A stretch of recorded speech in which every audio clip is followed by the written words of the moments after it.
So effective June 2nd, 2025 through to June 2nd, 2028, MediTech has been re-registered. And it says here, the Public Procurement Commission says it has now commenced an investigation.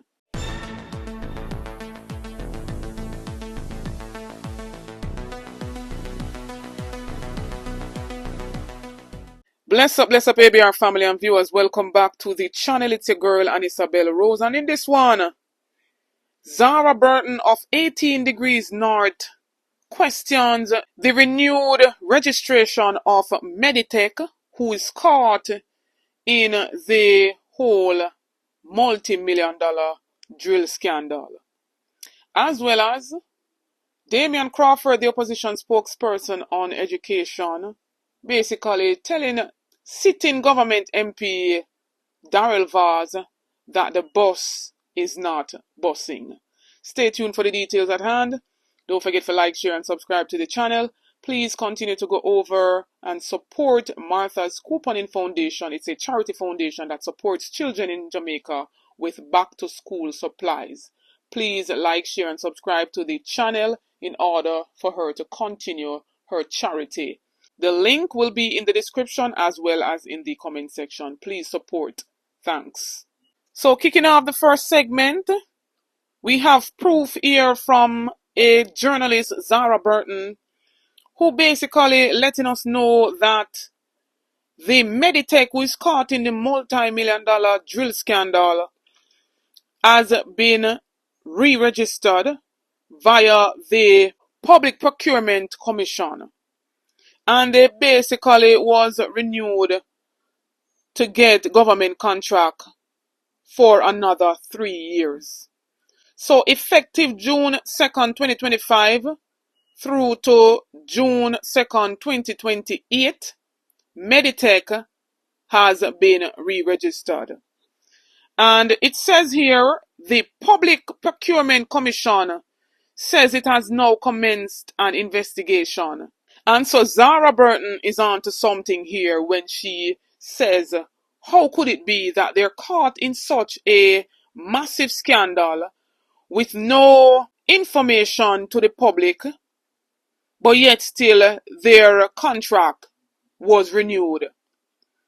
And it says the Public Procurement Commission, that's the PPC, says it has now commenced an investigation following questions from 18 Degrees North about how it could have earlier this month renewed the registration of Medical Technologies Limited to be able to continue getting government contracts. We know that MediTech is caught in the whole controversy over $31.5 million drill exposed by opposition spokesperson on health, Dr. Alfred Dawes, and to this date, we cannot know who owns MediTech.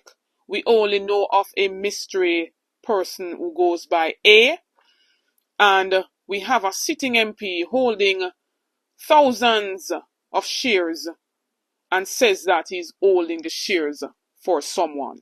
And so it is said that during the period of 2008 to 2020, MediTech has received over $201 million worth of government contract.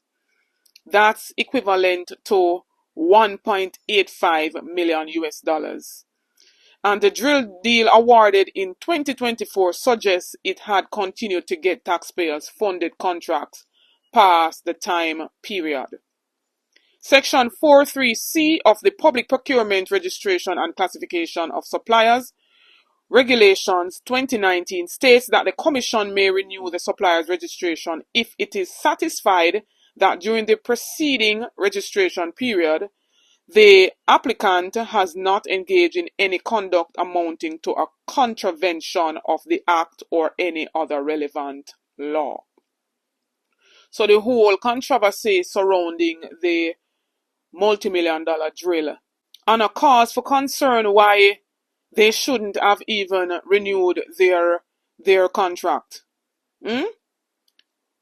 My God. We have a sitting MP who is seemingly violating the Section 23A of the Companies Amendment Act of 2023, which prohibits nominee shareholders for Jamaican companies. Right?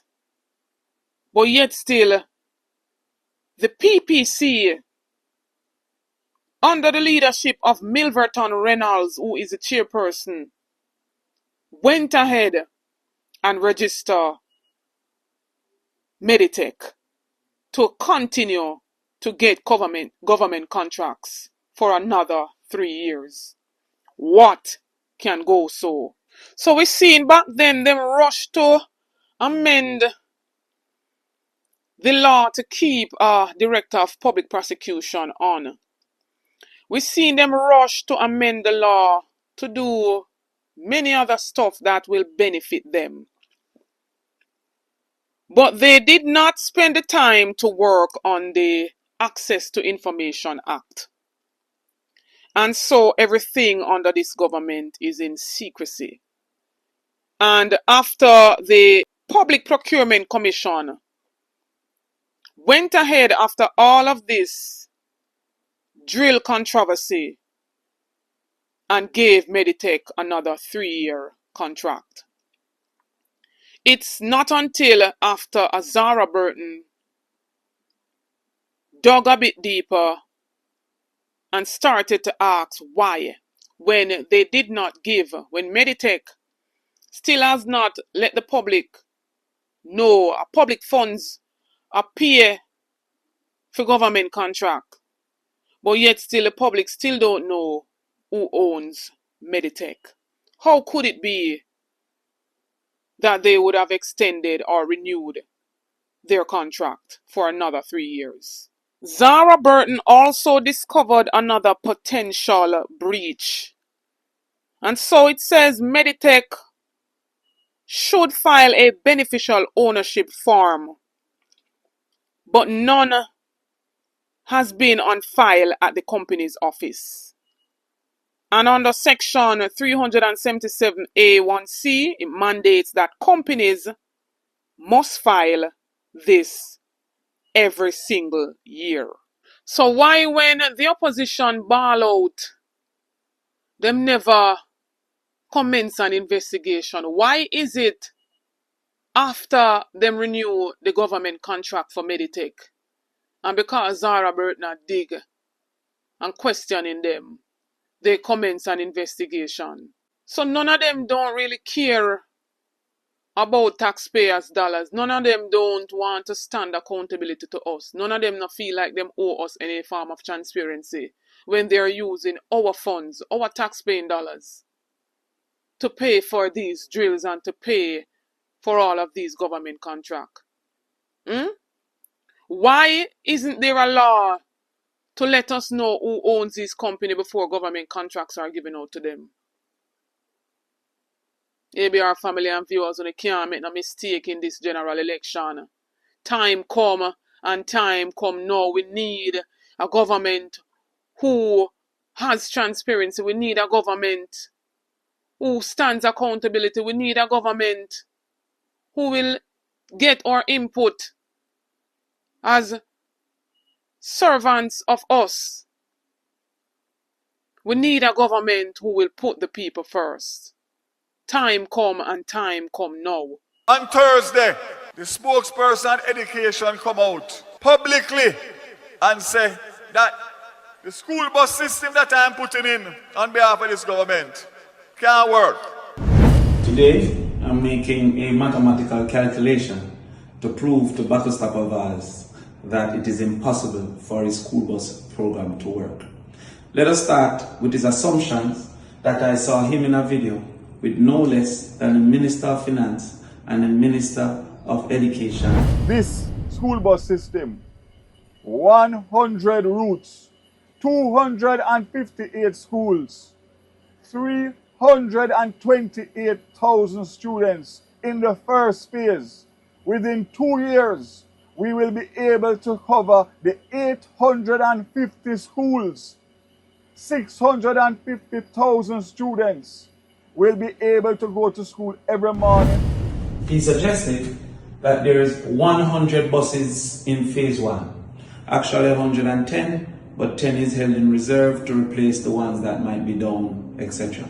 So at any given point, 100 buses will be in rotation. He also said that those 100 buses will carry 328,000 students.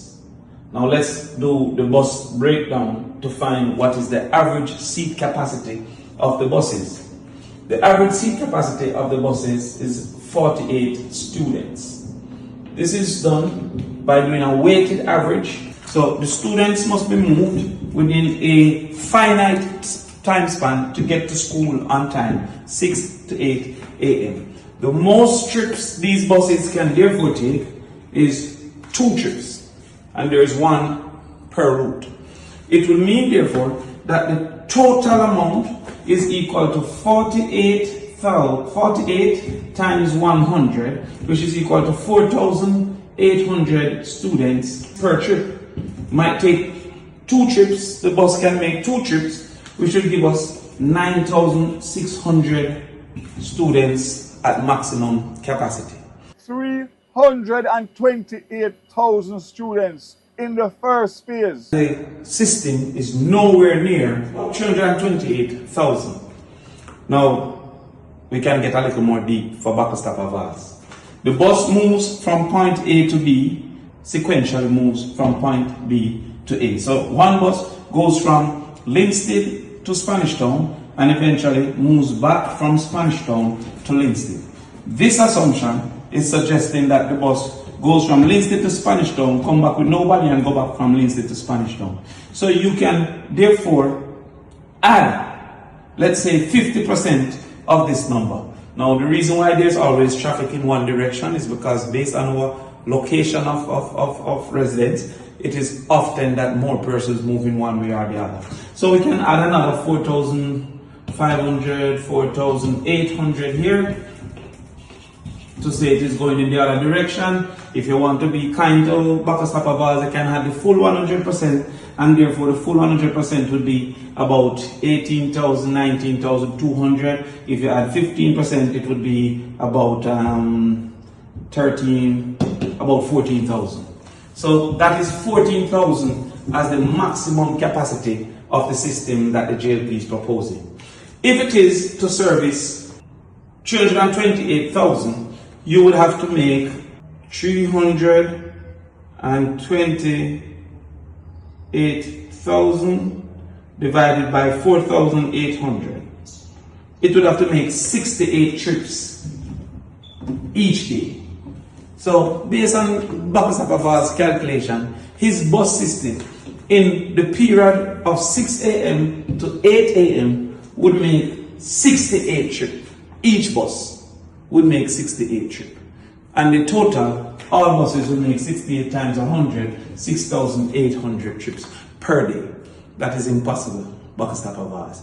And it is a shame that both the Minister of Education and the Minister of Finance were in line nodding with this ridiculous calculation.